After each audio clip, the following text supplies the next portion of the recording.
Sempre per certa, ecco, la venuta del Papa, si trattava semplicemente di riuscire a mettere a fuoco i vari momenti, soprattutto calibrare, ecco, tenendo conto anche delle difficoltà di spostamento della città di Venezia. Nessun dubbio sulla presenza di Papa Francesco a Venezia domenica 28 aprile. Sgombera subito il campo dai dubbi il patriarca di Venezia, Monsignor Francesco Moraglia, rassicurando quanti si erano preoccupati per le condizioni del pontefice parso affaticato alla celebrazione delle Palme. E oggi pomeriggio in Curia Patriarcale a Venezia, in contemporanea alla sala stampa vaticana, è stato reso noto il programma nel dettaglio del viaggio. Presenti anche le autorità cittadine, l'assessore Venturini, il comandante generale della polizia locale Agostini e il direttore di Via Doria che stanno collaborando. Un primo momento di incontro con le detenute da parte del Santo Padre.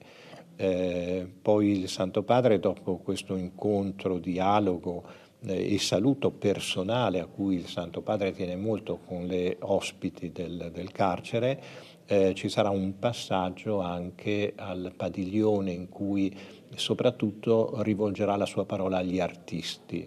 Vedrà, ecco, una parte del padiglione della Santa Sede.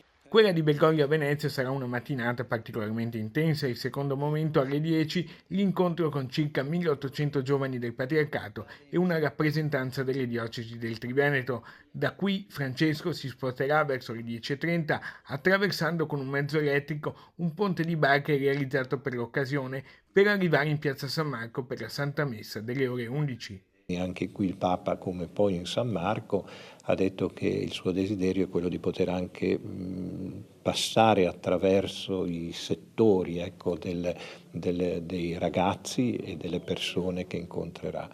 Poi il momento culminante è quello certamente della celebrazione eucaristica in piazza San Marco. Sarà presieduta dal Santo Padre e concelebrata dai vescovi del Triveneto.